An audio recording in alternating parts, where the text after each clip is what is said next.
Salut, je m'appelle Amy. Mes sœurs et moi sommes des triplés, mais pas comme vous pouvez l'imaginer. Nous sommes des sœurs siamoises. Mes sœurs s'appellent Alaina et Anna. Oui, mes parents ont pensé que ce serait mignon de nous donner à toutes des noms commençant par A. Je vais vous raconter les difficultés que nous avons traversées et comment ma sœur Anna gâche ma vie et celle d'Alaina. Elles ne vont pas partager leur point de vue, alors ne vous attendez pas à les entendre dans cette vidéo. Alaina est trop timide pour parler de tout ce pétrin, et Anna est responsable de tout ce chaos. Je ne veux pas du tout qu'elle parle. Ma mère et mon père n'ont jamais vu venir cette situation particulière. La grossesse était tout à fait normale et les médecins assuraient à ma mère qu'elle n'attendait qu'un seul enfant. Apparemment, mes sœurs se cachaient derrière ma tête, les quelques fois où elle a passé une échographie. Ma mère n'a jamais vraiment aimé la médecine moderne, même si elle allait voir des médecins pour s'assurer que nous allions bien et nous emmenait chez le pédiatre pendant notre enfance, elle évitait les hôpitaux autant que possible. Peut-être que si ma mère avait vu un médecin plus souvent, ils auraient découvert la vérité plus tôt. Mais je ne suis pas sûre que ça aurait fait une grande différence. Rien ne prépare les gens à faire face à des jumeaux siamois, et encore moins à des triplés. Mes parents avaient préparé la chambre de leur premier enfant, mais les choses n'allaient pas être aussi simples que ça. Maman voulait accoucher par voie basse, mais ça s'est avéré être impossible. Nous ne sortions pas. Comment pouvions-nous s'il y avait 3 têtes pour un seul corps? Alors les médecins ont dû pratiquer une césarienne en urgence. Maman a tenté de refuser aussi longtemps que possible. Mais elle a accepté quand on lui a dit que la vie de son enfant était en jeu. Imaginez la surprise des médecins et des infirmiers quand ils nous ont vus, mes sœurs et moi, pour la première fois. 3 têtes et 3 coups partageaient un seul corps. Nous pleurions toutes en même temps, c'est du moins ce que ma mère disait. Elle a dit qu'elle était sous le choc et a demandé ce qui se passait. Les médecins ne savaient pas quoi dire. Un bébé avec 3 têtes était presque inédit. Il y avait de nombreux cas de jumeaux siamois, mais des triplés étaient une vraie curiosité. C'était difficile, mais ils ont annoncé la nouvelle à mes parents. Ils n'arrivaient pas à croire qu'une telle chose puisse réellement leur arriver. En vérité, mes parents ont fait de leur mieux. Ils attendaient une fille en bonne santé et se sont retrouvés avec 3 bébés dans un même corps. Nous avions besoin de beaucoup plus d'attention et avons dû subir une opération à un très jeune âge. Mes parents ont essayé de trouver une éventuelle solution à notre problème, mais il n'y avait aucun moyen de nous séparer. Nous partagions toutes les mêmes organes vitaux, excepté nos cerveaux. Nous sommes nés avec un bras en plus et un corps plus large, mais à part ça, le reste de notre corps fonctionnait comme celui de n'importe quelle autre personne. Alors il n'y avait aucune possibilité de nous séparer. Grandir avec ce problème était très difficile. Vous devez penser que les 2 autres têtes n'étaient pas entièrement formées, mais ce n'est pas le cas. Nous sommes 3 personnes totalement différentes.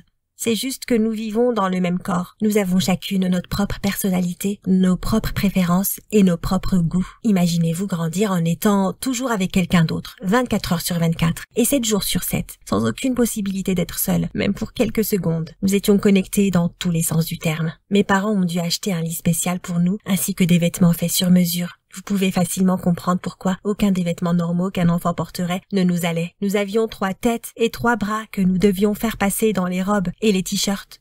Je suis heureuse que mes parents n'aient pas eu de problème d'argent car c'est probablement ce qui nous a permis de vivre une vie correcte. S'ils n'avaient pas été capables de subvenir à nos besoins, nous n'aurions peut-être pas vécu longtemps, ou du moins pas confortablement. Ma mère et mon père nous aimaient de tout leur cœur, même s'ils étaient clairement dépassés par la situation. Ils ne savaient pas comment s'occuper de bébés, puis d'enfants et d'adolescentes, avec 3 têtes et 3 personnalités distinctes. Tout était plus compliqué pour nous que pour un enfant normal. Dormir était une épreuve, se faire des amis était une épreuve, étudier était une épreuve. Même prendre un bain, manger et aller aux toilettes était un processus long et compliqué. En plus, je ne m'entendais pas du tout avec l'une de mes sœurs, Anna. Si vous avez un frère ou une sœur, essayez d'imaginer être collé à lui ou à elle tout le temps. Si vous n'en avez pas, prenez votre meilleur ami à la place. Peu importe à quel point vous l'aimez. Vous seriez contrarié au bout d'un jour ou 2. Exactement, ce serait extrêmement embêtant. Nous n'avions pas à supporter ça pendant seulement quelques jours. C'était toute notre vie. Même la sœur que j'apprécie, Alaina, m'énerve de temps en temps. Je pense que c'est la même chose pour elle. D'un autre côté, être avec Anna est toujours un cauchemar. J'aime énormément Alaina, mais c'est une toute autre histoire avec Anna. En grandissant, nous avions toutes des personnalités vraiment différentes. Alaina était toujours très calme et aimait lire. Elle est très timide et parle rarement aux étrangers. Elle préfère être seule. Aussi seule que l'on puisse être avec 2 sœurs partageant votre corps. Anna était très irascible et se mettait en colère si soudainement que nous ne le voyions jamais venir. C'était difficile de supporter ses accès de colère et son côté cruel. En plus, elle était vraiment méchante envers les gens et les quelques amis que nous avions la détestaient aussi. C'était donc de plus en plus compliqué de maintenir des liens d'amitié en grandissant. Le pire, c'est que nous devions toujours faire ce qu'elle voulait.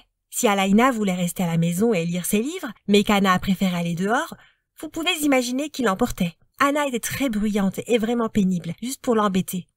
Alors Alaina essayait de lire et Anna fermait le livre, frappait ma sœur ou moi, ou bien criait et parlait sans arrêt jusqu'à ce que nous abandonnions. Et puis, elle était à nouveau de très bonne humeur. Elle était incroyablement gâtée et égoïste.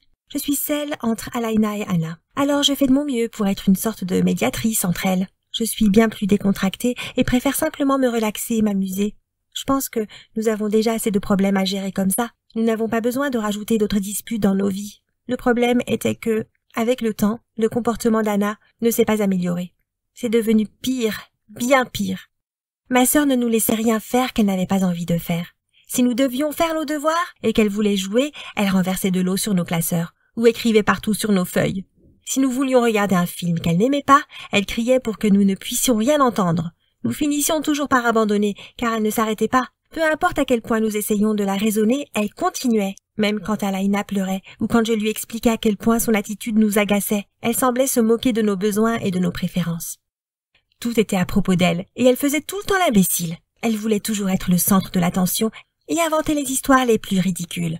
Elle s'était attirée tellement de problèmes avec les professeurs au moment où nous sommes arrivés au lycée que mes parents ont dû nous trouver une nouvelle école. Les choses ne se sont pas arrangées après ça. Au contraire, elle s'est mise à faire des choses cruelles et insensées, puis rejetait la faute soit sur Alaina, soit sur moi. Elle cassait le téléphone d'un étudiant et disait que c'était Alaina, sans aucune raison. Puis elle gribouillait sur les tables et disait que c'était moi qui l'avais fait. Une fois, elle a même fait exprès de boucher les toilettes et a coupé les cheveux d'Alaina pendant que nous dormions. Je me suis réveillée avant qu'elle ne s'en prenne à moi. Imaginez à quel point il est difficile de punir un enfant qui se comporte mal alors que ses sœurs sont attachées à son corps. Mes parents ne pouvaient pas punir seulement Anna pour sa cruauté sans que nous en subissions aussi les conséquences. Alors si Anna ne pouvait pas regarder la télé ou était privée de dessert, nous devions subir la même punition. Anna nous narguait avec ça. Elle prenait du plaisir à nous priver de choses agréables, même si elle devait aussi s'en passer. Ma sœur Anna contrôlait notre bras gauche et notre jambe gauche. Alors vous pouvez imaginer le désordre que ça créait. Jusqu'à nos 17 ans, elle était méchante, mais pas dangereuse. Puis tout a changé. Nous nous apprêtions à traverser la rue quand le feu de signalisation est passé au rouge. Nous nous sommes arrêtés, attendant que les voitures s'arrêtent, quand j'ai senti que quelqu'un essayait de nous pousser en avant. Au début, j'ai cru que quelqu'un était derrière nous, mais ensuite je me suis rendu compte que c'était mon propre corps qui bougeait, ou du moins c'était le côté gauche de mon corps. Anna essayait de foncer tout droit dans la circulation.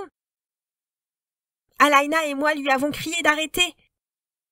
Nous avons demandé à savoir ce qui lui avait pris, et elle nous a dit qu'elle voulait nous blesser.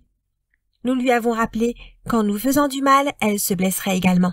Anna a ri et a dit qu'elle s'en moquait. C'est là que j'ai compris qu'Anna n'était pas simplement irritante et cruelle. Elle était complètement folle. Alaina et moi avons décidé d'en parler à nos parents, et nous leur avons dit tout ce qu'Anna avait fait et dit ce jour-là. Ils étaient très inquiets, évidemment, mais ils ne voulaient pas faire de favoritisme. Maman et papa nous aimaient chacune de la même façon, et ils ne pensaient pas qu'Anna était malfaisante. Ils pensaient juste qu'elle était perturbée. Alors ils nous ont envoyés voir un psychiatre. J'aimerais pouvoir dire que ça a amélioré notre relation, mais ça n'a fait que l'aggraver. Anna était furieuse que nous l'ayons dénoncée, et elle était déterminée à totalement ruiner nos vies. Elle s'est mise à faire tout ce qui était en son pouvoir pour nous énerver. Quand nous marchions dans la rue, elle criait des choses ignobles aux gens que nous croisions. Elle ne nous laissait pas dormir en paix, nous réveillant toutes les deux au milieu de la nuit en faisant beaucoup de bruit et en nous forçant à nous asseoir. Elle refusait de se laver les cheveux, et prendre une douche était devenu un véritable calvaire. Si c'était compliqué avant, maintenant c'était presque impossible. Dès qu'Alaina et moi essayions d'étudier, elle nous embêtait, et passer des examens était plus difficile que jamais. Nous avons tout de même réussi à obtenir notre diplôme d'une manière ou d'une autre. Alaina voulait aller à l'université, mais je ne crois pas qu'Anna nous laisserait faire ça. Anna s'est assurée de faire un enfer de chaque seconde passée avec elle, et le pire, c'est qu'Alaina et moi ne pouvons pas nous échapper. Elle nous fait même du mal quand nous dormons, alors nous ne pouvons même pas nous reposer sans craindre qu'elle ne nous blesse. Je ne sais pas vraiment comment nous allons résoudre cette situation, mais j'ai peur pour la vie d'Alaina et aussi pour la mienne. Anna semble se moquer de vivre ou de mourir. Merci d'avoir regardé cette vidéo. N'oubliez pas de vous abonner et jeter un œil aux autres vidéos de la chaîne. Bonjour, je m'appelle Alan et j'ai une confession à vous faire. J'ai une relation secrète avec ma prof sexy. J'ai eu beaucoup de chance quand j'étais gamin. J'ai toujours été l'un des enfants les plus populaires de l'école. J'avais aussi les meilleures notes chaque année. J'ai eu la vie facile. Ça a été un jeu d'enfant de passer par l'école primaire et le collège. Même le lycée était facile au début. Je m'entendais avec la plupart des gens et les filles me trouvaient beau. J'avais même des rendez-vous quand je voulais et j'étais toujours choisi en premier pendant les cours de gym. Mais mes parents n'étaient pas aussi décontractés que moi. Ils étaient très stricts et ne se contentaient jamais de moins que la perfection. C'est pourquoi le temps que je passais à l'école était bien meilleur que celui que je passais avec eux à la maison. Quand j'étais à l'école avec mes amis, tout était parfait. Les profs m'aimaient, tout le monde voulait passer du temps avec moi et je m'amusais tellement. Pendant la pause déjeuner, je m'asseyais avec mes meilleurs amis et je plaisantais. J'ai bien réussi dans chaque classe et bien que j'ai étudié, je n'ai eu à me débattre avec aucune matière. Cependant, quand j'arrivais à la maison, mes parents commençaient à m'embêter. Chaque petit détail devait être parfait chez nous. Cela signifiait que je devais faire mon lit tous les matins, manger tout ce qu'ils cuisinaient, peu importe si je n'aimais pas ça, et ne rien avoir d'autre que des A. Même un B était inacceptable et je serais puni pendant longtemps.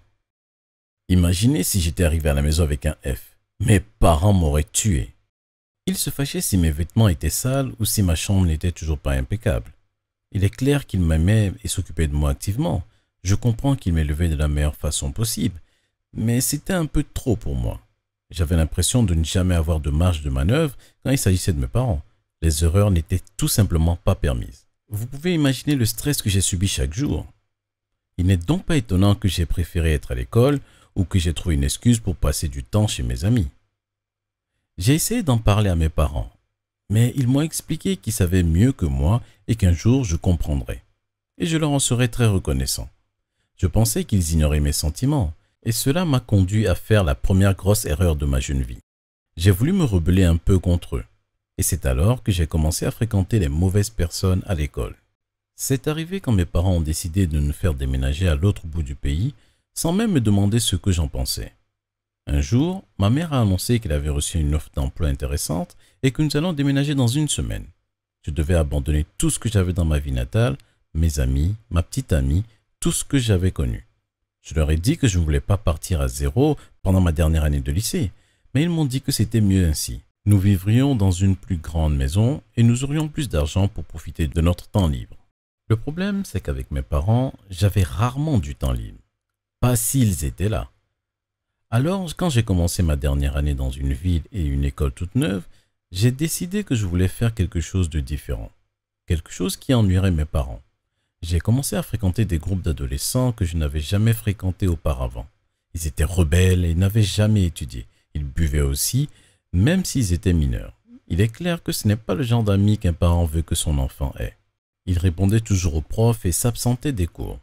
Je les trouvais tellement cool et ils me donnaient la liberté de faire des erreurs.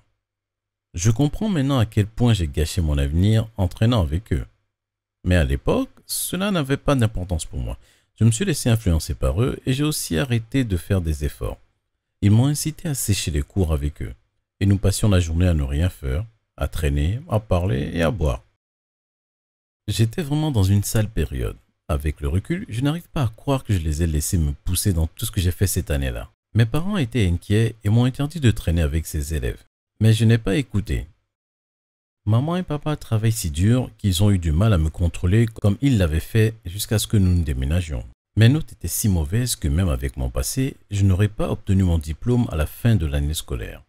Quand mon professeur m'a dit cela, j'ai complètement paniqué. C'était une chose de traîner avec quelques fainéants, mais si mes parents se rendaient compte que je n'allais pas être diplômé, ils me tueraient.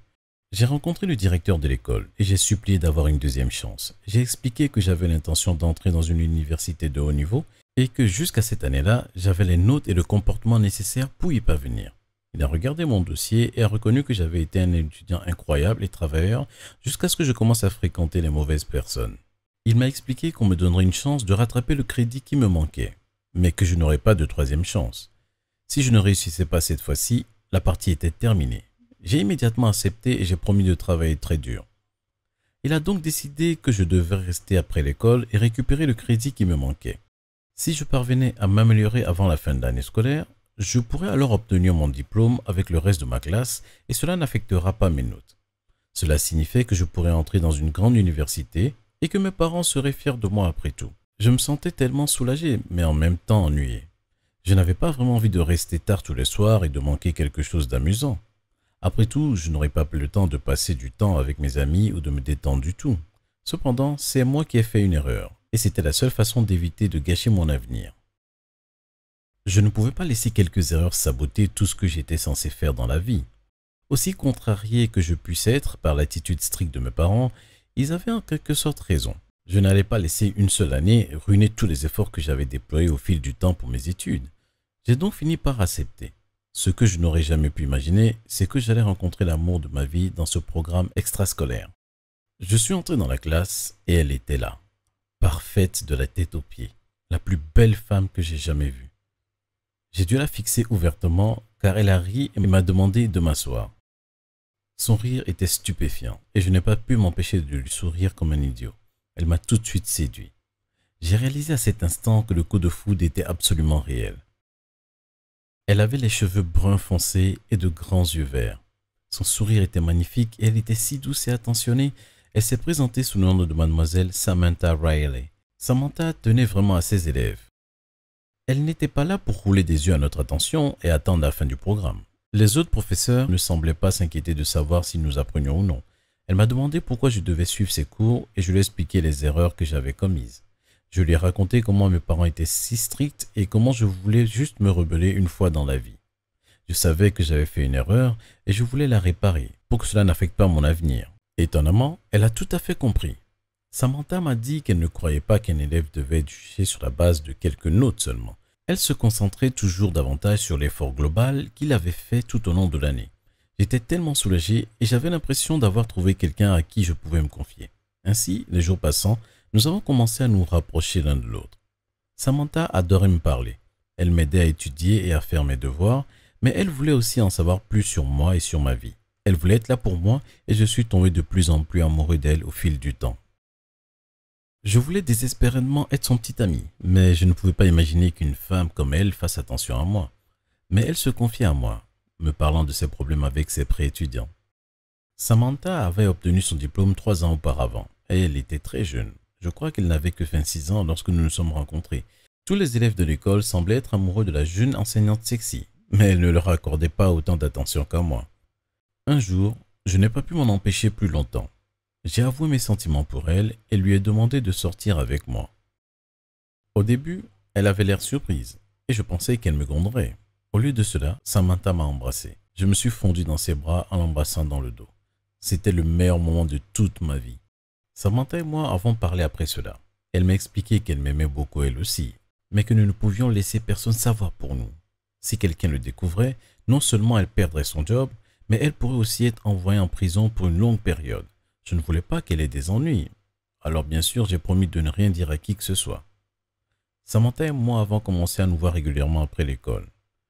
Nous nous embrassions aussi en classe quand il n'y avait personne d'autre. Nous savions tous les deux que ce que nous faisions était mal, mais nous nous en moquions. Nous étions follement amoureux et nous voulions passer toute notre vie ensemble. Sam et moi avons commencé à faire des projets après mon diplôme. Elle m'a promis qu'elle déménagerait près de l'université dans laquelle j'ai fini par être accepté et que nous y rendrions notre amour public. Mes parents n'ont jamais découvert ce qui se passait entre Sam et moi. Elle faisait semblant d'être une prof parmi d'autres pour moi chaque fois que quelqu'un était là. J'étais l'un des rares étudiants qui affirmait qu'elle n'était pas si sexy que ça. J'avais besoin de faire semblant de ne pas l'aimer après tout. Je n'aurais pas pu cacher mes sentiments pour elle si j'avais commencé à parler de sa beauté. Nous sommes ensemble depuis 3 mois et je vais recevoir mon diplôme la semaine prochaine. Grâce à Sam, non seulement j'ai gagné le crédit qui me manquait, mais j'ai aussi amélioré massivement mes notes. Le directeur est vraiment fier de mes progrès. Il m'a dit qu'il écrirait une lettre de recommandation que je devrais donc envoyer avec mon dossier d'inscription à l'université. Je suis un peu inquiet pour mon diplôme, car cela signifie que je vais bientôt devoir parler à mes parents de ma relation avec Sam. Ils la connaissent comme mon prof, donc ce n'est pas comme si je pouvais prétendre qu'elle est quelqu'un que j'ai rencontré à l'université. Ce serait une conversation très gênante, mais j'espère qu'ils comprendront. Sam et moi sommes amoureux, et je ne vais pas rompre avec elle, peu importe ce que mes parents pensent de notre relation. Au moins, je serai loin à l'université et je ne vivrai pas sous leur toit. Merci d'avoir regardé.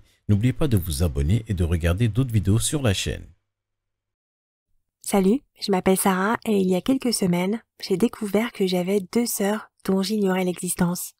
Toute ma vie, j'ai cru que je n'avais qu'une seule sœur jumelle. Nous avons été adoptés par nos parents quand nous n'étions que des bébés. J'ai récemment appris que nous étions en fait des quadruplés et que nous avions 2 autres sœurs. Ma sœur Lara a toujours été du genre à déconner. Elle essayait de trouver la manière la plus simple d'obtenir ce qu'elle voulait, même si c'était méchant ou même illégal. Quand nous étions petites, elle volait des bonbons et des petits jouets dans les magasins. Je ne disais rien parce que je ne voulais pas qu'elle ait des problèmes. Mais maintenant je regrette.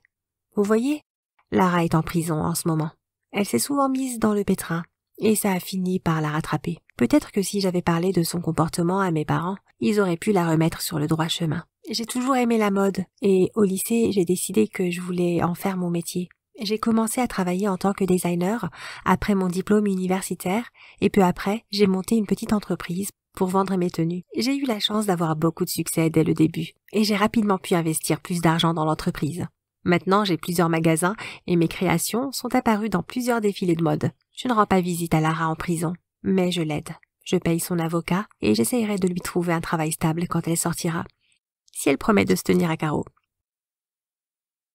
Elle me déçoit, mais elle est toujours ma sœur. Jusqu'à il y a quelques semaines, je pensais qu'elle était mon unique sœur.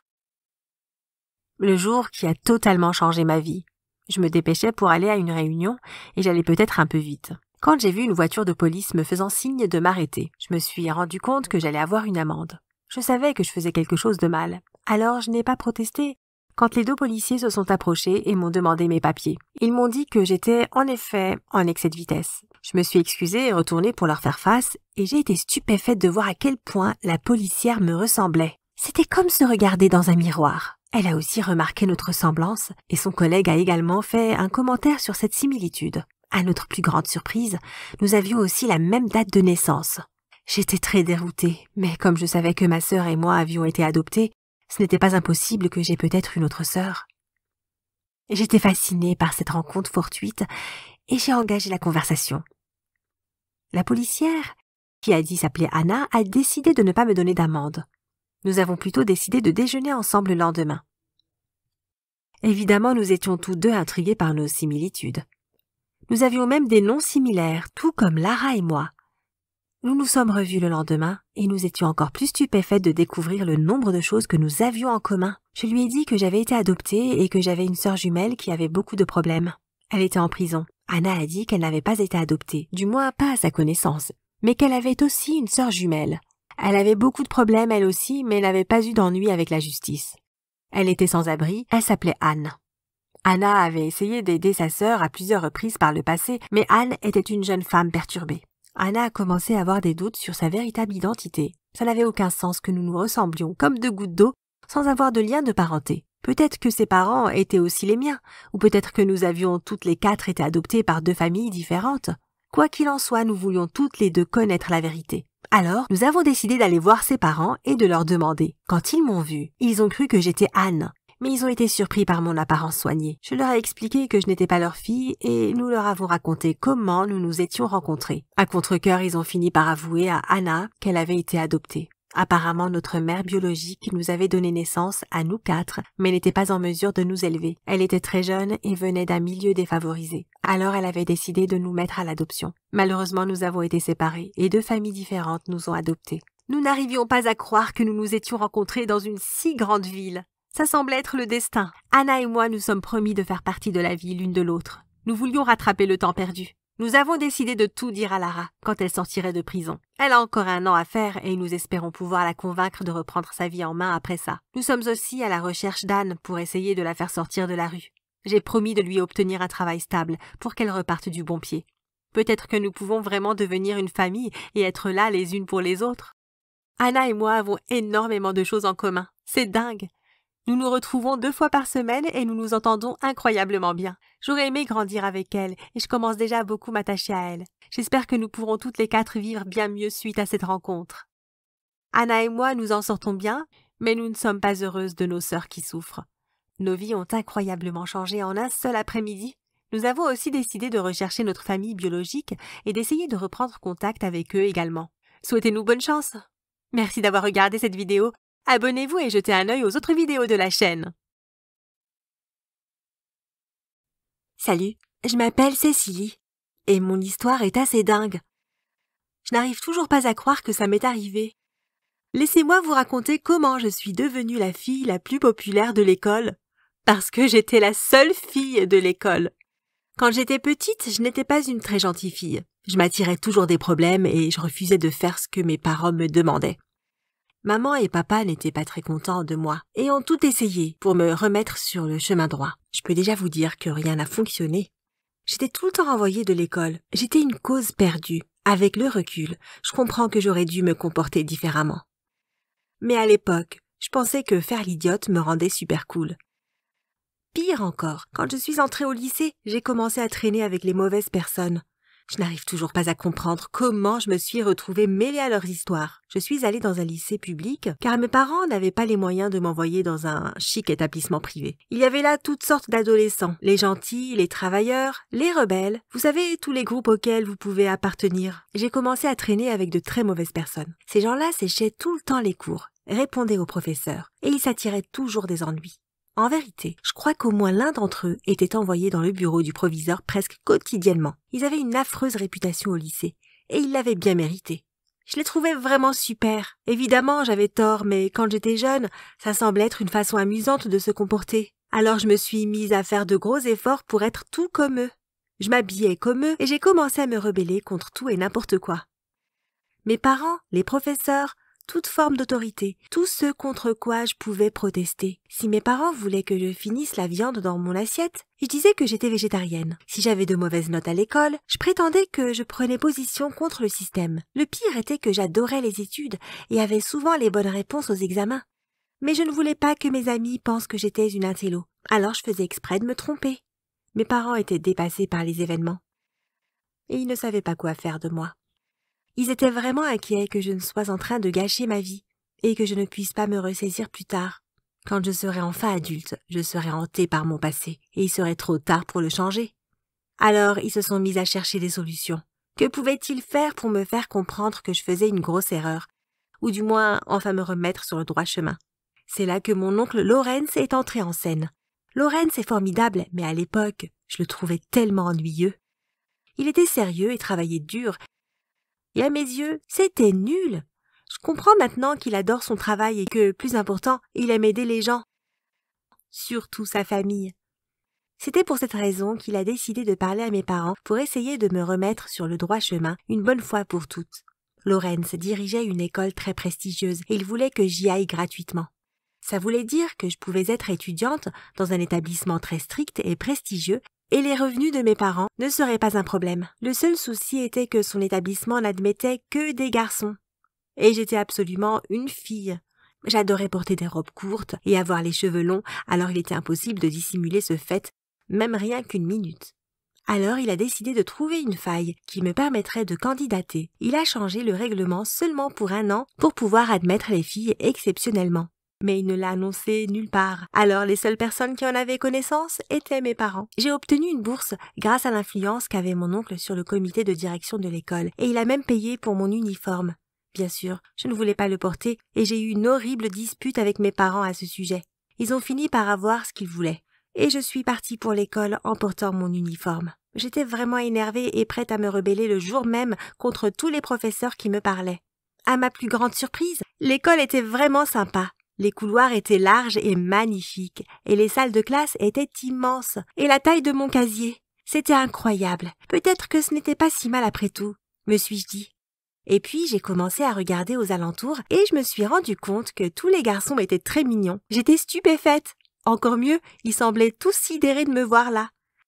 J'adorais être le centre d'attention, et j'ai un peu raccourci ma jupe pour mettre en valeur mes longues jambes. Évidemment, ils m'admiraient encore plus après ça. J'en appréciais chaque seconde. Quand arrivait la pause déjeuner, ils se précipitaient tous vers moi et me proposaient de payer mon repas. En fait, pendant toute la période où j'ai étudié là-bas, je n'ai jamais eu à payer pour quoi que ce soit que je voulais manger ou boire. Les garçons m'achetaient toujours de délicieux déjeuners et des collations. Ils m'entouraient d'attention et désiraient terriblement que je leur prête attention. Ils n'avaient vraiment pas l'habitude d'être avec une fille si souvent. Bien sûr, ils pouvaient passer du temps avec des femmes en dehors de l'école, mais la plupart du temps, ils étaient enfermés avec d'autres garçons. Alors j'étais vraiment une nouveauté pour eux, et tous ceux de ma classe voulaient sortir avec moi. Évidemment, je disais oui souvent. On me traitait comme une princesse, toujours choyée par ceux avec qui j'avais rendez-vous. Les garçons essayaient de se surpasser les uns les autres et m'offraient toutes sortes de magnifiques cadeaux. Je les acceptais tous poliment et répondais à leurs avances à chaque fois. Le problème était que j'appréciais beaucoup d'entre eux. Je n'arrivais pas à me décider. J'ai donc décidé de tirer sur la corde et demander aux garçons qui m'invitaient à sortir si ça les dérangeait de me partager. À ma plus grande surprise, la plupart d'entre eux ont accepté. J'ai simplement laissé tomber ceux qui ont refusé. Ce n'était pas très sympa, mais j'avais tellement d'options à l'époque que ça m'importait peu s'ils ne voulaient plus me parler. Mais au bout d'un moment, même ceux qui n'étaient pas sûrs d'accepter que je sorte avec d'autres garçons m'ont demandé une seconde chance. Après tout, j'étais la seule fille dans les parages, alors je gagnais à tous les coups. Au début, sortir avec autant de garçons à la fois était très amusant. Je dînais au restaurant tous les soirs. Je ne payais jamais rien et je recevais beaucoup de cadeaux. Je m'amusais et je sortais avec des garçons incroyablement canons. Le problème était qu'au bout d'un moment, je voulais juste du temps pour moi. Je souhaitais pouvoir rester à la maison et étudier ou me reposer quelques jours par semaine. Mais j'étais trop occupée avec les innombrables rendez-vous qu'on me proposait. Je me suis aussi rendu compte que certains garçons qui étaient admis depuis des années se mettaient à se disputer constamment. Je me sentais coupable, ils étaient tous si gentils, et je ne voulais pas être la personne qui mettait fin à leur amitié. La situation était si compliquée que mon oncle Lawrence a fini par me convoquer dans son bureau. Il m'a demandé pourquoi il y avait tant de tension dans ma classe. Et j'ai finalement fondu en larmes. J'ai avoué que je ne savais pas comment résoudre les problèmes que j'avais causés et que j'étais très heureuse dans cette école. Je ne voulais pas à nouveau m'attirer des ennuis comme je l'avais fait dans mon ancienne classe. Je ne savais pas quoi faire, car je ne voulais pas rompre avec mes petits copains et qu'ils me détestent tous. Alors mon oncle m'a demandé si j'essayais vraiment de changer et de devenir une meilleure personne. J'ai répondu que oui, et j'ai promis de m'investir davantage dans mes études s'il m'aidait. Lawrence a eu une brillante idée et il a interdit les relations entre les étudiants. Ça m'a tellement aidée, je ne pouvais pas sortir avec qui que ce soit sans enfreindre le règlement et j'avais une excuse parfaite pour refuser un rendez-vous sans qu'il ne s'énerve contre moi. Tout semblait bien se passer, jusqu'à ce que je commence à avoir des nausées. Ma mère m'a emmenée chez les médecins et nous avons été choqués de découvrir que j'étais enceinte. Maman a voulu savoir qui était le père, mais je ne le savais pas. J'étais bouleversée et je me suis vivement excusée de m'être comportée de cette façon. J'ai expliqué que je savais que j'avais déconné et que je n'aurais pas dû laisser la situation s'aggraver à ce point. Maman était fâchée contre moi, évidemment. Cependant, elle était soulagée que je change enfin d'attitude et que je prenne mes responsabilités. Mes parents ont fini par m'aider à gérer la grossesse et ils ont vraiment été mes sauveurs. Je n'aurais pas pu le faire sans eux. Je ne sais toujours pas qui est le père de mon enfant. Mais je m'en moque maintenant. L'un des garçons qui était sorti avec moi, Ryan, ne s'est pas laissé dissuader par l'interdiction de sortir avec d'autres étudiants. Il continuait de me demander de sortir avec lui encore et encore. Il m'a expliqué qu'il m'aimait vraiment et que ce n'était pas une amourette passagère pour lui. Même quand je lui ai expliqué que j'étais enceinte, il voulait toujours être mon petit ami. J'étais très étonnée. Nous avons commencé à sortir ensemble en secret, pour que mon oncle ne s'énerve pas et ne nous renvoie pas. Au bout d'un moment, quand nous étions sûrs que notre relation était sérieuse, nous avons fini par avouer. Mon oncle a accepté que nous sortions ensemble tant que je ne sortais pas avec les autres garçons. Ryan était extraordinaire avec le bébé et moi. C'est le garçon le plus gentil au monde, et il m'aime pour qui je suis. C'est si rare chez un garçon. Je travaille dur pour obtenir mon diplôme universitaire, et Ryan m'aide dans mes études et garde souvent mon enfant pour que je ne sois pas trop stressée. Ce pourrait bien être son enfant biologique, mais nous ne voulons pas faire de test de paternité. Il m'a dit qu'il aimait mon bébé et qu'il sera là pour nous quoi qu'il arrive. Je pense qu'il va me faire sa demande ce soir. Il est comme un père pour mon enfant et je ne m'imagine pas être avec quelqu'un d'autre que lui. Je suis totalement amoureuse de lui et je nous vois déjà passer toute notre vie ensemble et donner à mon bébé beaucoup de frères et sœurs. Ryan m'a aussi aidé à reprendre ma vie en main et il est toujours là pour moi quand j'ai besoin de lui. Mes parents et mon oncle Lawrence l'adorent. Je sais qu'ils seront d'accord pour que nous nous marions. Merci d'avoir regardé cette vidéo. Vous êtes-vous déjà retrouvés dans le pétrin sans savoir comment vous en sortir? Dites-le nous dans les commentaires. N'oubliez pas de vous abonner et de jeter un œil aux autres vidéos de la chaîne. Il y a beaucoup de drôles d'histoires, parmi lesquelles choisir. Salut, je m'appelle Mason et j'ai une relation secrète avec mon médecin sexy. Tout a commencé il y a quelques mois quand j'ai commencé à me sentir malade. J'avais toujours détesté les médecins et les hôpitaux, alors j'essayais de les éviter au maximum. J'étudiais à l'université, mais je vivais avec ma mère pour économiser de l'argent. Au début, je ne lui ai pas parlé de mes symptômes, car je savais qu'elle avait tendance à réagir de manière excessive en ce qui concernait ma santé. Nous avions perdu mon père quand j'étais jeune, et ma mère n'a jamais vraiment fait son deuil. Il était tombé très malade et les médecins n'ont rien pu faire pour le sauver, alors il était tout à fait naturel que ma mère s'inquiète trop en ce qui concerne les maladies. On ne peut pas dire que mon enfance ait été normale. Depuis la mort de mon père, ma mère avait peur de me perdre également. J'étais la seule famille qui lui restait. Alors elle s'accrochait à moi et s'assurait que rien de grave ne m'arrive jamais. Elle était surprotectrice, ne me laissait pas jouer dehors et me faire laver les mains était presque une obsession pour elle. Elle m'emmenait à l'hôpital dès que j'éternuais ou toussais et insistait pour que je n'aille pas à l'école si l'un de mes amis tombait malade. C'était comme si elle voulait que je vive dans cette petite bulle où rien de mal ne pourrait jamais m'arriver. Mais je l'aimais énormément, parce qu'elle était incroyable. Elle était gentille et tendre, et elle faisait vraiment tout son possible pour m'élever toute seule.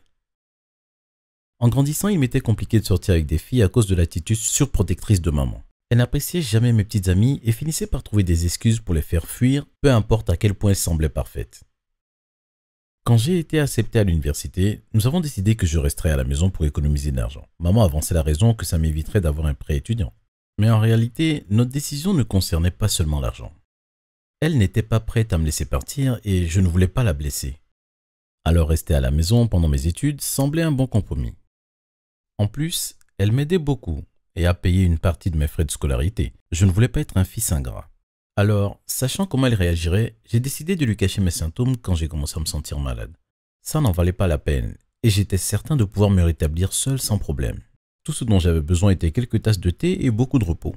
Les problèmes sont apparus quand la fièvre n'est pas redescendue, même après avoir pris quelques médicaments sans ordonnance et avoir passé la journée au lit. Maman est rentrée du travail et a soupçonné que quelque chose n'allait pas. J'ai essayé de faire comme si tout allait bien, mais elle n'a pas cru à mes mensonges. J'étais pâle et fatigué, et elle a touché mon front. J'ai dû avouer la vérité. Je me sentais terriblement mal. Mais je maintenais que ce n'était qu'une grippe.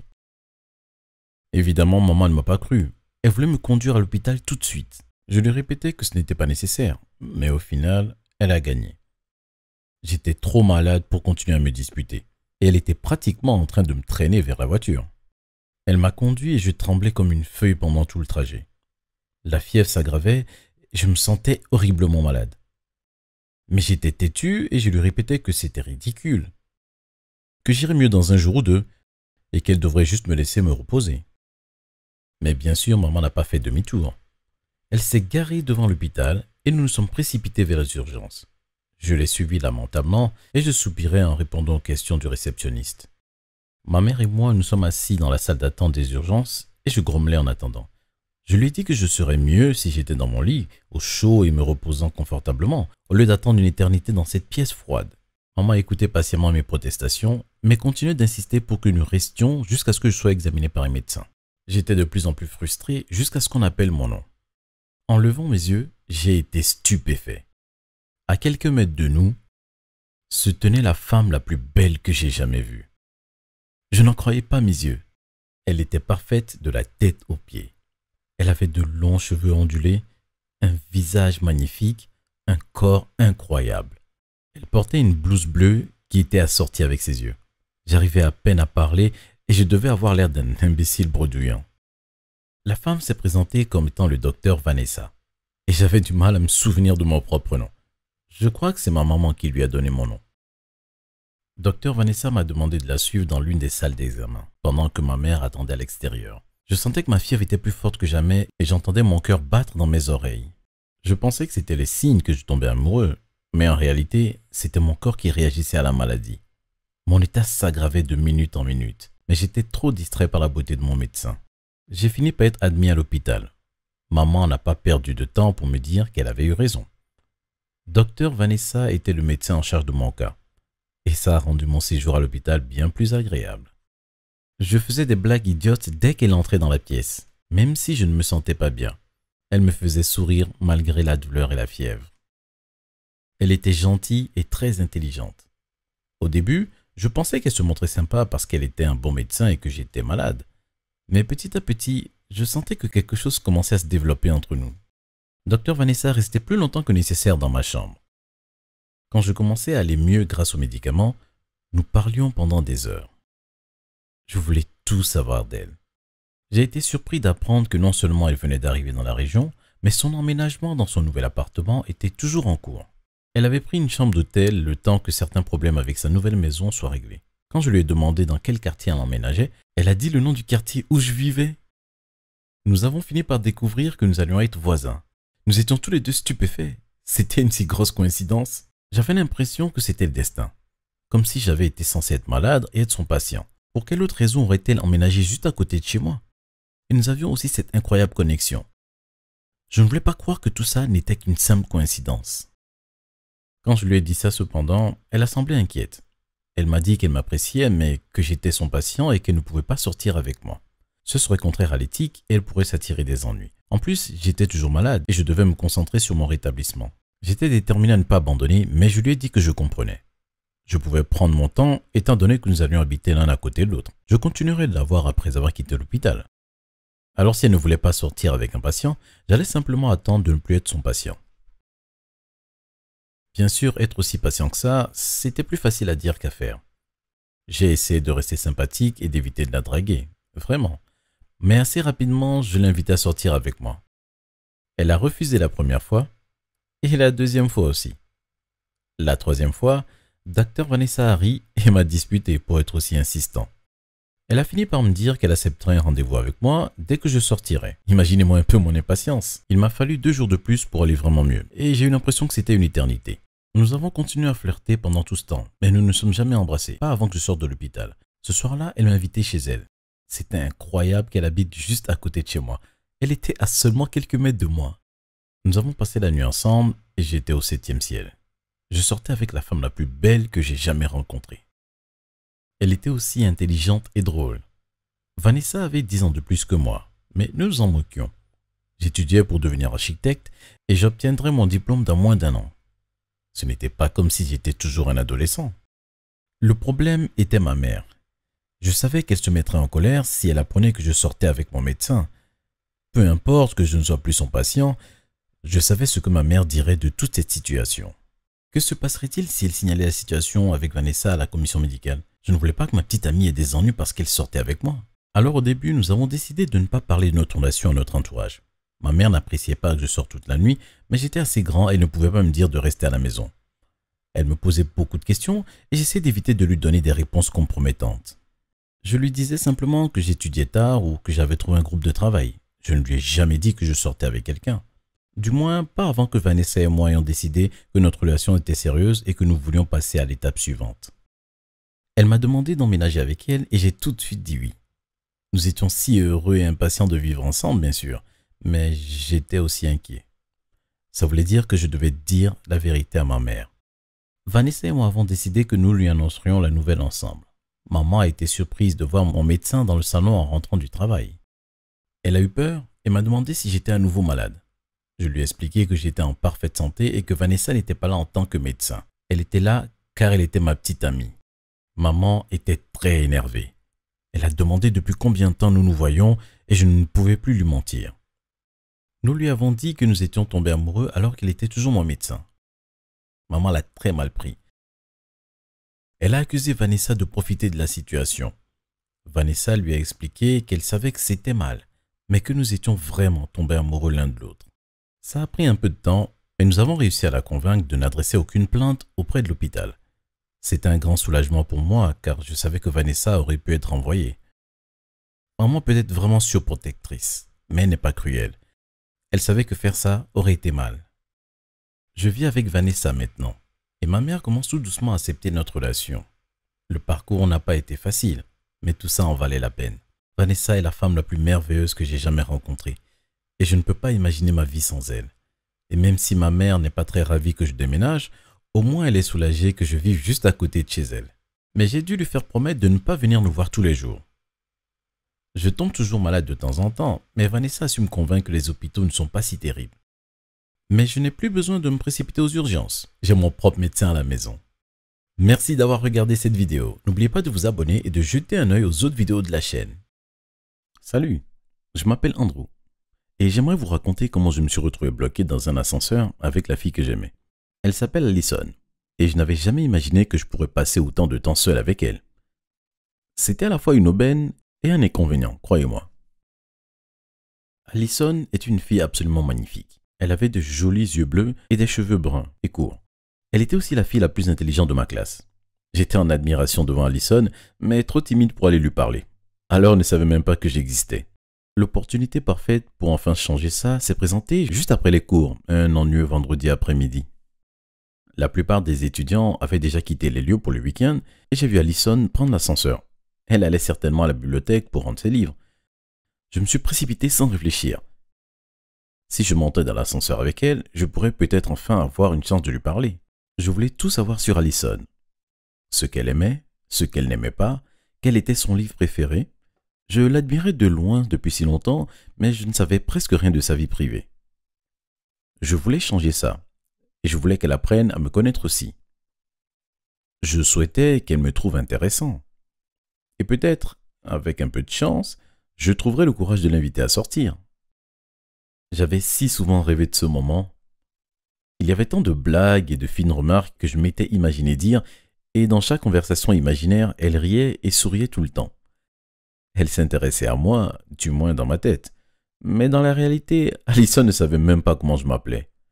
Peut-être que c'était le moment d'enfin changer ça. Le problème était que j'avais dû courir pour arriver à l'ascenseur avant que les portes ne se referment. J'espère qu'elle ne m'avait pas vu courir, parce que ça aurait été vraiment nul. J'ai mis mon pied entre les portes pour les empêcher de se fermer, et j'ai réussi à entrer juste à temps. Quand je suis entré, elle m'a fait un petit sourire, puis a regardé ailleurs. Comme je l'avais supposé, l'étage qu'elle avait sélectionné était celui de la bibliothèque. Elle était très responsable et cultivée.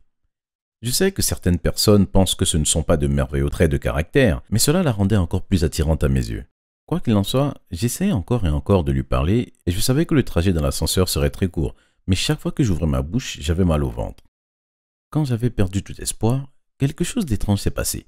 L'ascenseur s'est soudainement mis à trembler, puis s'est arrêté d'un coup. Nous sommes presque tombés par terre, mais j'ai réussi à la retenir avant qu'elle ne trébuche. Je me suis retrouvé avec mes bras autour d'elle, me penchant contre la paroi de l'ascenseur pour retrouver mon équilibre. Elle a rougi et m'a remercié en se redressant. C'était horrible de ne plus la tenir dans mes bras, mais il ne me fallait pas qu'elle le sache. Alors j'ai simplement souri timidement et haussé les épaules. Nous avons tous les deux essayé de comprendre ce qui n'allait pas avec l'ascenseur, mais il semblait juste être bloqué. Alors nous avons appuyé sur le bouton d'appel d'urgence et avons décidé qu'il valait mieux attendre l'arrivée des secours. Elle m'a lancé quelques regards gênés, mais nous sommes restés là dans un silence total pendant 1 à 2 minutes. Finalement, elle s'est présentée, et j'ai fait semblant de ne pas déjà connaître son nom. Je lui ai dit qu'il me semblait l'avoir vue dans certains de mes cours, et elle a paru surprise. Apparemment, elle ne m'avait encore jamais remarqué. C'était un peu blessant, mais j'ignorais ça. Le passé n'avait plus d'importance maintenant, c'était le futur qui comptait. Et si je m'y prenais correctement, nous aurons peut-être un futur ensemble. La conversation était, je dois l'admettre, un peu embarrassante au début. Nous parlions de nos cours et de la météo, et nous nous retrouvions constamment coincés dans des silences inconfortables avant que l'un de nous deux n'ose parler. Au bout d'un moment, nous avons essayé de réappuyer sur le bouton et nous avons entendu une sonnerie. Nous nous sommes dit que quelqu'un serait certainement bientôt là pour nous aider. Après tout, la sonnerie était vraiment bruyante. Alors nous avons commencé à discuter plus ouvertement, et ça m'a mis plus à l'aise. Elle était très drôle, comme je l'avais imaginé. Mais le problème était que les minutes continuaient à passer et personne ne venait nous aider. C'est là que nous avons commencé à vraiment nous inquiéter. Alison et moi avons décidé de crier à l'aide et de frapper contre les parois de l'ascenseur. Personne n'a répondu. J'ai regardé l'heure et me suis rendu compte qu'à cette heure-ci, tous les étudiants étaient déjà partis et certainement la plupart des professeurs aussi. Nous étions coincés là et devions peut-être rester enfermés dans un ascenseur pendant tout le week-end. Nous avons tout de suite commencé à réellement paniquer. Il nous a fallu un moment pour nous calmer. Elle était en larmes, mais je lui ai rappelé que nos parents allaient bientôt s'inquiéter. Alors nous devrions peut-être attendre quelques heures, mais quelqu'un finirait par venir nous aider. Ou du moins je le croyais. Elle semblait me croire et a séché ses larmes. Enfin, je sais que nous avions tous les deux conscience que même si nos parents remarquaient notre disparition, ils ne penseraient peut-être pas à nous chercher à l'école. Mais c'est une pensée rassurante et nous nous y raccrochions. Paniquer ne ferait qu'empirer une situation déjà délicate. J'ai proposé de jouer à un jeu pour nous détendre et elle a accepté. Nous nous sommes assis par terre et avons commencé à nous poser des questions l'un à l'autre. Plus nous jouions, plus les questions étaient audacieuses et bêtes. J'ai appris beaucoup de choses sur Allison et je lui ai dit beaucoup de choses sur moi. Je ne m'étais jamais senti aussi proche de quelqu'un de toute ma vie. J'avais l'impression que l'occasion de lui avouer mes sentiments était enfin arrivée. J'allais le faire, enfin. J'allais dire à Allison que je l'aimais et que je voulais l'inviter à sortir. Mais avant que je ne puisse m'exprimer, elle a soudainement révélé qu'elle était enceinte. J'étais totalement sous le choc. Je lui ai demandé de quoi elle parlait. Apparemment, elle cachait ce secret depuis 2 semaines et elle ne pouvait plus le supporter. Elle avait besoin de le dire à quelqu'un et je paraissais être un mec sympa et digne de confiance. Allison m'a expliqué qu'elle sortait avec ce garçon d'une autre école et qu'elle ne s'est même pas rendue compte qu'elle était enceinte avant que les nausées matinales ne se manifestent. Elle a essayé de lui en parler, mais de toute évidence, ce mec n'était pas très sympa. Une fois, il s'était mis à dire sur le ton de la rigolade qu'il partirait en courant si une nana essayait de le retenir en lui faisant croire qu'elle était enceinte. Oui, il a utilisé le mot nana. Je ne comprenais pas ce qu'une fille comme Allison faisait avec un mec comme ça. Elle était certaine qu'il penserait qu'elle est tombée enceinte pour le forcer à l'épouser. Alors, elle n'a pas osé lui dire, et ses parents seraient très en colère contre elle et déçus. Allison m'a dit qu'elle avait l'impression d'être coincée et qu'elle ne savait pas où chercher de l'aide. Je lui ai dit qu'elle n'avait pas à se sentir aussi mal. C'était une petite mésaventure, mais elle était assez intelligente et forte pour surmonter n'importe quelle épreuve. Elle était très reconnaissante et m'a dit que j'étais gentil, puis elle m'a fait un bisou sur la joue. C'était à la fois le meilleur et le pire moment de ma vie. J'ai apprécié le baiser, mais maintenant je savais aussi qu'elle sortait avec quelqu'un d'autre. Donc oui, on peut dire que c'était un moment doux amer. Le souci, c'était qu'il faisait déjà noir dehors et personne n'était venu nous chercher. Nous étions tous les deux affamés et ne savions pas combien de temps nous allons rester bloqués là. Nous étions à nouveau très inquiets que personne ne vienne nous secourir avant lundi. J'avais quelques crackers, c'est le reste de mon déjeuner que j'ai partagé avec Allison et ça a constitué notre dîner. Pour plaisanter, j'ai dit que c'était une sorte de rendez-vous et elle a ri à ma blague. Mais ce n'était pas vraiment une blague. Ou du moins, j'espérais que ça n'en était pas une. Nous avons à peine dormi cette nuit-là, trop inquiets et effrayés pour nous reposer. Elle a quand même posé sa tête sur mon épaule et a fait une courte sieste. Allison dégageait une telle chaleur et sentait si bon, c'était tellement tentant qu'elle soit si proche de moi. Le matin est arrivé et il n'y avait toujours aucun signe que qui que ce soit venait nous secourir. Nous avions soif et nous avons partagé les dernières gouttes de jus qu'elle avait dans son sac. C'était tout. À partir de ce moment, nous n'avions plus rien à boire ni à manger et nous étions que samedi. Nous commencions vraiment à paniquer, mais je ne voulais pas qu'elle sache que j'avais peur. Après tout, elle était enceinte et le stress n'était pas bon pour le bébé. J'ai essayé de la distraire en lui racontant des histoires drôles et en lui parlant de moi. Je lui ai aussi posé beaucoup de questions sur sa vie privée et petit à petit, j'ai réussi à la calmer. C'était un grand soulagement. La voir aller mieux m'a également détendu. Nous avons parlé pendant des heures et nous apprécions vraiment la compagnie l'un de l'autre. Il est vrai que nous étions dans une horrible situation, mais au moins nous pouvions compter l'un sur l'autre. À la mi-journée, j'ai finalement décidé que je n'avais plus rien à perdre. J'ai avoué à Allison mes sentiments pour elle et lui a dit qu'un mec comme son petit ami ne la méritait pas. Si elle était avec moi, je l'aiderais à prendre soin de son bébé. Elle était très étonnée de prime abord, mais un instant plus tard, elle a souri. Allison m'a dit que c'était la chose la plus gentille qu'on lui ait jamais dite, et puis elle m'a embrassé. Je n'arrivais pas à croire ce qui était en train de se passer. Le baiser était plus que tout ce que j'avais imaginé. C'était vraiment un moment magique, et j'ai complètement oublié que nous étions coincés dans cet ascenseur. Soudain, nous avons entendu du bruit venant de l'étage inférieur. Quelqu'un criait son nom. Nous avons répondu surpris et soulagés. C'était le concierge de l'école, accompagné du principal et des parents d'Allison. Ils savaient que leur fille ne disparaîtrait jamais comme ça et qu'elle devait se rendre à la bibliothèque, alors ils ont contacté le chef d'établissement. Personne ne savait que j'étais là, mais plus tard j'ai découvert que mes parents avaient été voir la police. Le souci était qu'ils ne savaient pas par où commencer à me chercher. Nous avons été libérés une demi-heure plus tard et je n'avais jamais été aussi soulagé. Allison a pris ses parents dans ses bras et puis elle a annoncé qu'elle était enceinte.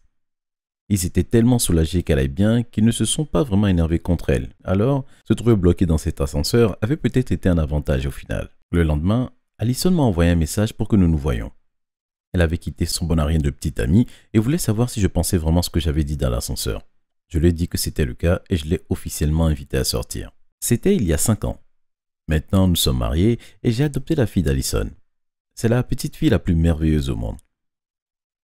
Merci d'avoir regardé cette vidéo. Avez-vous déjà eu le béguin pour quelqu'un qui ne connaissait même pas votre nom? Dites-le nous en commentaire. Abonnez-vous et jetez un œil aux autres vidéos de la chaîne. Salut, je m'appelle Destiny et j'aimerais vous raconter comment mon ex-petit ami a comploté contre moi. S'il avait obtenu ce qu'il voulait, je ne serais même pas là pour vous raconter cette histoire. Laissez-moi vous parler de Tyrone pour que vous compreniez mieux ce qu'il m'est arrivé. Donc, nous sommes tous les deux au lycée et j'ai craqué pour lui dès que je l'ai rencontré. Il m'a invité à sortir peu de temps après et évidemment, j'ai dit oui. Nous étions le couple le plus mignon du lycée et tout le monde voulait être comme nous. Il était tellement beau et charmant et nos rendez-vous étaient merveilleux. Tout se passait très bien. Nous étions ensemble depuis un peu plus d'1 an. Nous avions même fêté notre premier anniversaire. Tout était parfait. Ou du moins, je le croyais. L'une de mes amies m'a dit qu'elle avait quelque chose à me dire et c'était une mauvaise nouvelle. J'étais très inquiète et je lui ai demandé quel était le problème. C'est là que j'ai découvert que ce n'était pas quelque chose qui la concernait elle, mais plutôt quelque chose qu'elle savait sur Tyrone. Elle m'a dit qu'il me trompait et j'étais très choquée. Au début, j'ai refusé de la croire. J'étais vraiment déconfite et j'ai essayé de nier que mon petit ami puisse faire quelque chose comme ça. Il m'aimait et ne me tromperait jamais. J'ai dit à mon amie qu'elle était une menteuse et lui ai demandé de sortir de chez moi. Mais elle savait que j'allais réagir de cette façon et elle avait des preuves. Elle avait pris des photos de Tyrone en train d'embrasser une autre fille. Pire encore, la femme avec qui il était une de mes rivales au lycée. Je n'en croyais pas mes yeux. J'étais tellement en colère et je me suis tout de suite excusée auprès de mon amie. C'était tout à fait naturel que je veuille croire que mon petit ami était quelqu'un de bien. Elle ne savait pas si elle devait m'en parler, mais c'était bien trop grave pour garder le silence. J'ai pleuré toute la nuit et elle est restée avec moi. Nous avons parlé pendant des heures, mais j'avais le cœur en miettes. Mon ami ne pouvait rien faire pour que je me sente mieux. Le lendemain, j'ai envoyé un message à Tyrone, lui demandant de venir chez moi. Quand il est arrivé, je ne l'ai pas laissé entrer. Je me tenais sur le pas de la porte et lui ai dit que je savais qu'il me trompait. Évidemment, il a joué l'innocent et a essayé de nier, mais je ne voulais rien entendre. Je lui ai montré les photos et lui ai dit que c'était fini entre nous. Il était en colère contre moi et m'a dit que je le regretterais. Il est parti, piétinant vers sa voiture. Les quelques semaines qui ont suivi étaient très difficiles pour moi. Tyrone ne s'est jamais excusé et il ne paraissait pas du tout désolé. Il semblait apprécier sa nouvelle vie de célibataire. Il draguait toutes les filles de la classe, me faisait bien comprendre que ça ne lui faisait rien. Je m'endormais en pleurant presque tous les soirs. Tous mes amis me soutenaient et ils refusaient de lui parler. Il y avait quand même beaucoup de filles qui sortaient avec lui, comme s'il n'était pas le pire crétin au monde. C'était clair qu'il s'amusait très bien sans moi et ça me faisait de la peine. Mais on dit que le temps guérit toutes les blessures et ça semblait être vrai. Petit à petit, j'ai commencé à me sentir mieux. C'était difficile, mais j'ai fini par tourner la page de mon ex-petit ami infidèle. Finalement, environ 3 ou 4 mois après la rupture, mes amis m'ont convaincue d'aller à une fête. J'avais besoin de décompresser et de me remettre sur le marché. Ils m'ont dit que c'était une super fête autour d'une piscine et que tout le monde y serait.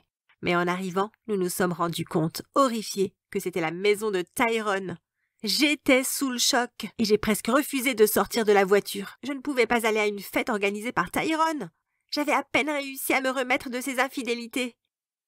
Ce serait trop difficile d'être près de lui, alors qu'il draguait des filles en bikini. Mes amis m'ont convaincu que si je n'y allais pas, il gagnerait. Ils ont avoué qu'ils savaient que la fête était chez lui, et qu'ils voulaient que je regarde enfin la vérité en face, et que j'oublie tous mes sentiments pour ce bon à rien. Alors je me suis dit qu'ils avaient raison.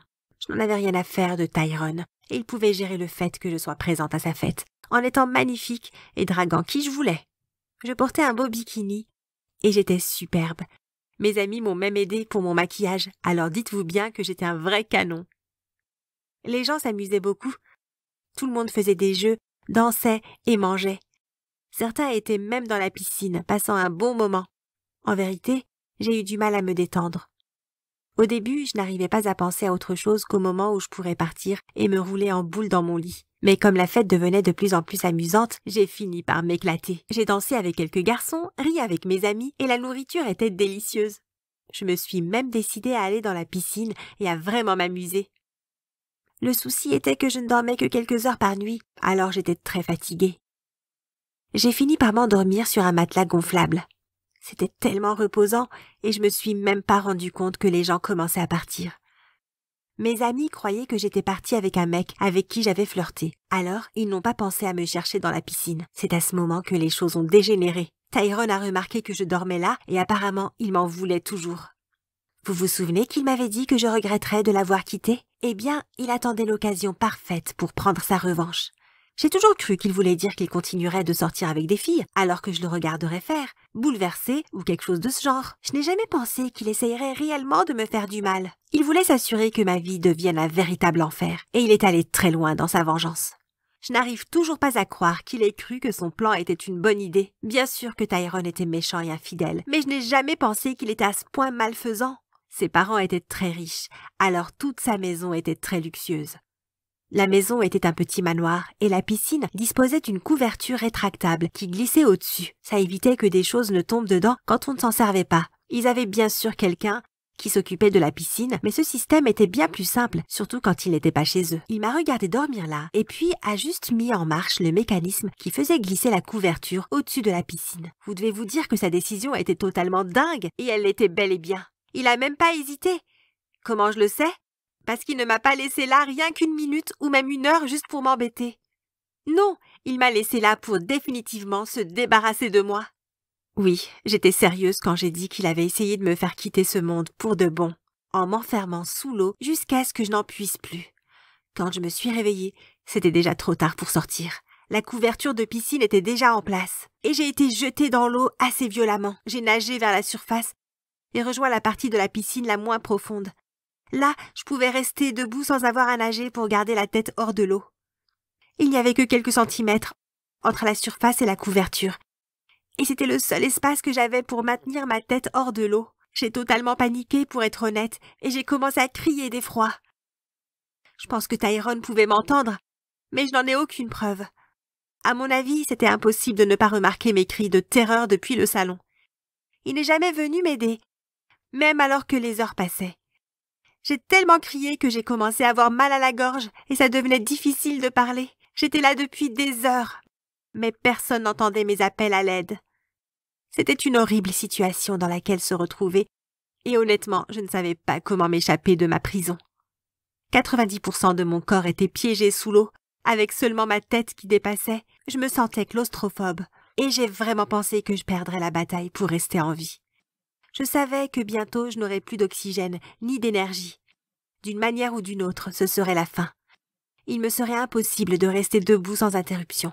Je finirais par m'endormir d'épuisement ou par m'évanouir. Et puis, je me noyerais.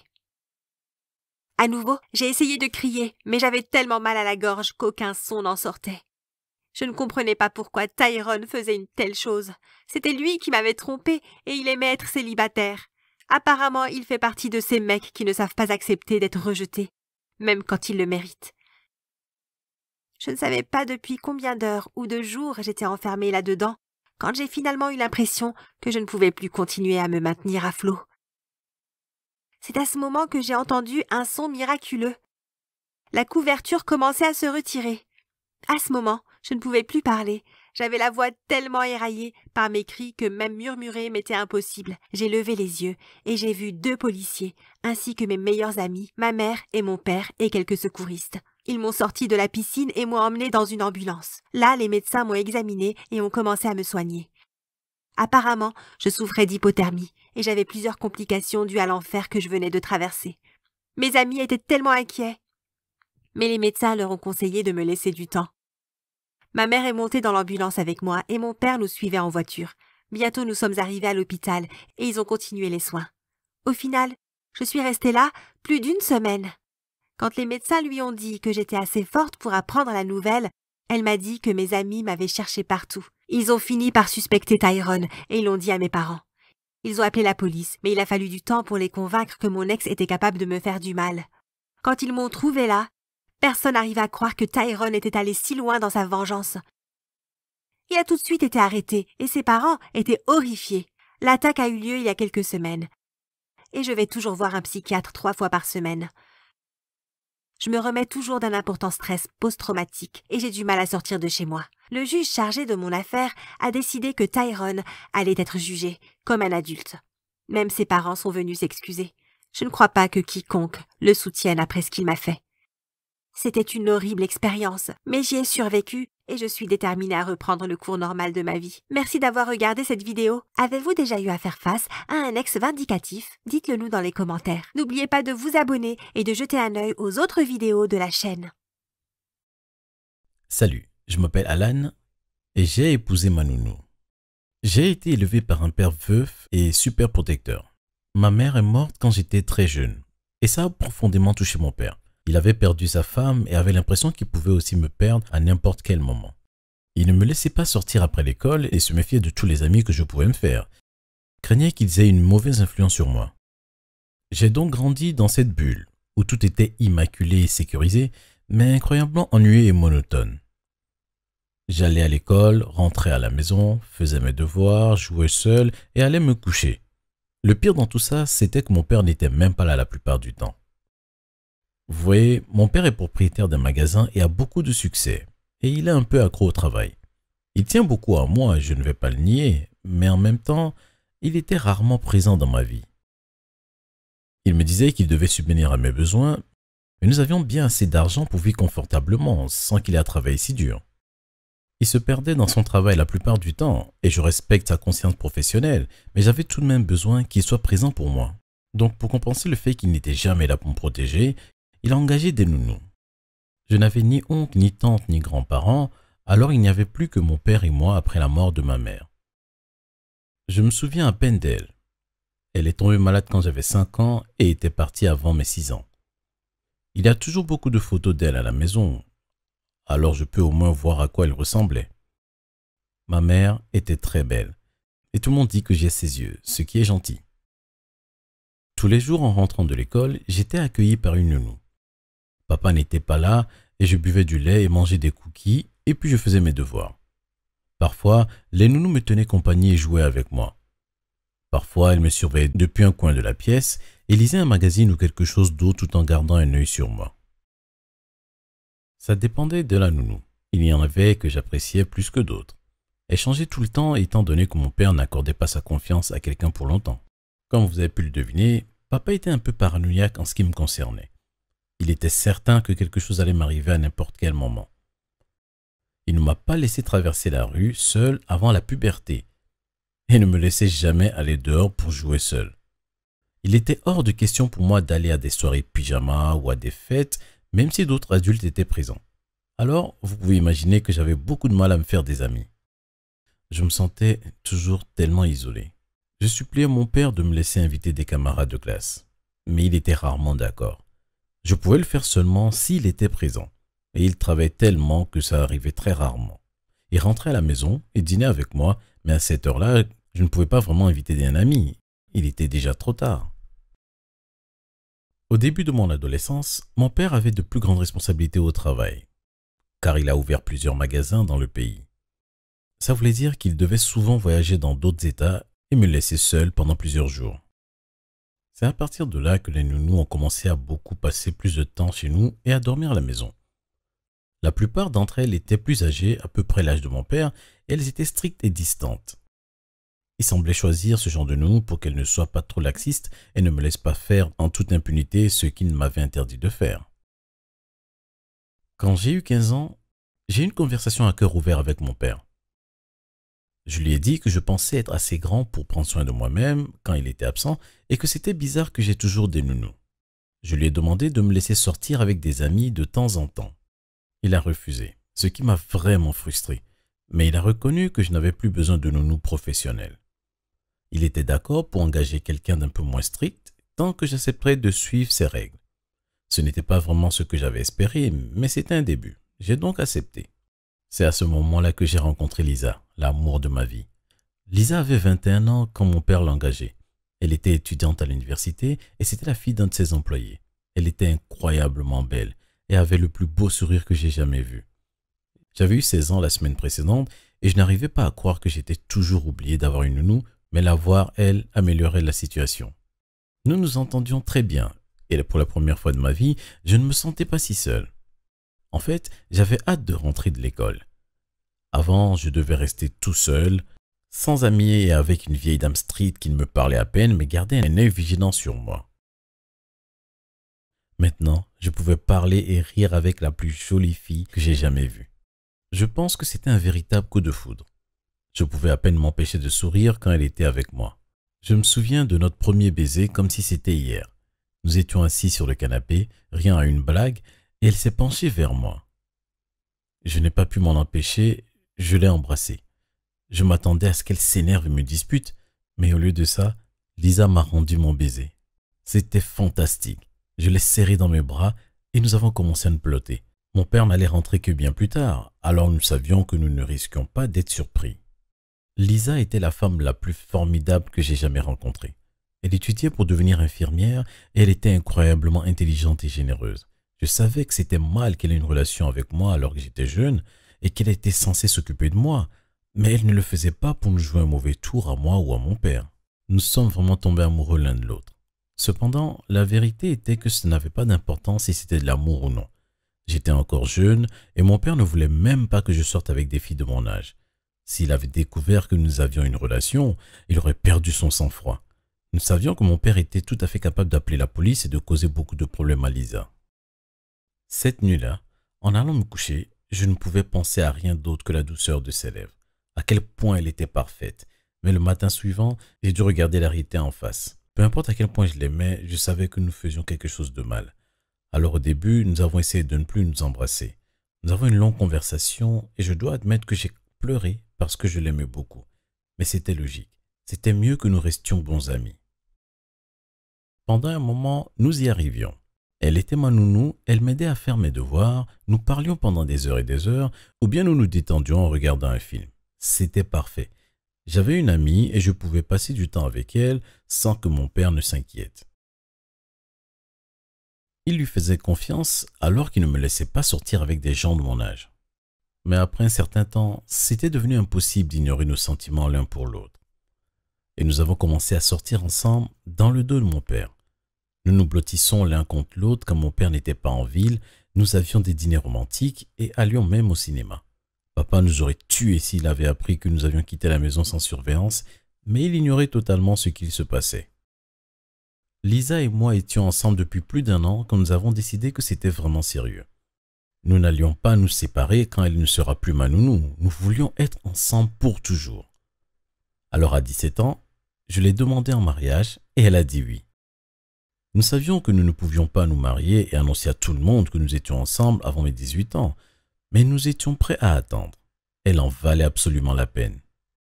Le temps passait lentement, trop lentement. J'avais hâte que mon anniversaire arrive pour pouvoir aller enfin à l'université et dire au monde entier que j'aimais Lisa. Je serais aussi enfin libre de vivre ma vie loin des instincts surprotecteurs de mon père. J'étais plus que prêt pour quitter la maison, vivre sur le campus, aller à des fêtes et vivre comme un jeune homme normal au lieu de toujours être enfermé à l'intérieur. Le premier problème s'est présenté quand j'ai été accepté à l'université. Papa voulait que j'aille dans une université plus proche afin que je puisse rester à la maison pendant mes études. J'ai refusé, lui expliquant que je voulais aller à l'université de mon choix. Il m'a dit qu'il ne paierait pas mes études si c'était le cas. J'ai pété un câble. J'ai enfin tenu tête à mon père et lui ai dit qu'il ne pouvait pas continuer à me protéger comme ça toute ma vie. Les mois qui ont suivi étaient compliqués. Nous nous disputions la plupart des fois où nous étions ensemble. Lisa était mon point de repère, un réel soutien dans cette situation infernale. Finalement, le moment est arrivé. J'ai fêté mes 18 ans et fini le lycée. Lisa et moi avons décidé qu'il était temps de parler de notre relation à mon père. Vous ne pouvez même pas vous imaginer à quel point mon père s'est énervé. Il a traité Lisa de tous les noms et m'a interdit de la revoir. Je lui ai dit que j'étais un adulte maintenant et qu'il ne pouvait plus me dire avec qui je devais sortir. Mon père a ensuite eu recours au dernier moyen de pression qu'il avait pour me manipuler. Il m'a dit qu'il me retirait de son testament et qu'il ne payerait pas un centime de mes frais universitaires ni ne m'aiderait financièrement. Papa m'a dit qu'il m'aimait, mais qu'il savait ce qui était le mieux pour moi et que je devais l'écouter. J'ai refusé de continuer de vivre sous son joug et j'ai quitté la maison le soir même. J'ai emménagé avec Lisa et trouvé un travail peu après. Papa a refusé de m'aider et m'a dit que je pouvais revenir à la maison dès que j'étais prêt à m'excuser et à quitter ma petite amie. Lisa et moi nous sommes mariés peu de temps après et mon père n'est pas venu au mariage. Elle était enceinte de 4 mois quand nous nous sommes passé la bague au doigt et quand mon père l'a appris, il est devenu complètement fou. Mais comme j'étais un adulte, il ne pouvait rien y faire. Papa n'a pas encore rencontré son petit-fils et m'appelle seulement pour me demander si je suis prêt à revenir à la maison. Il affirme qu'il ne fera pas partie de ma vie si je ne divorce pas. Il est même prêt à reconnaître son petit-fils, mais pas avant que j'abandonne Lisa. Évidemment, ça va jamais arriver. J'ai une famille magnifique et mes beaux-parents sont géniaux. J'ai obtenu une bourse grâce à mes très bonnes notes et je prévois de bien subvenir aux besoins de Lisa et de notre bébé. Je sais que la façon dont a débuté notre relation n'était pas correcte, mais je ne changerai ça pour rien au monde. Merci d'avoir regardé cette vidéo. Avez-vous déjà eu une grosse dispute avec vos parents? Dites-le nous en commentaire. N'oubliez pas de vous abonner et jeter un œil aux autres vidéos de la chaîne.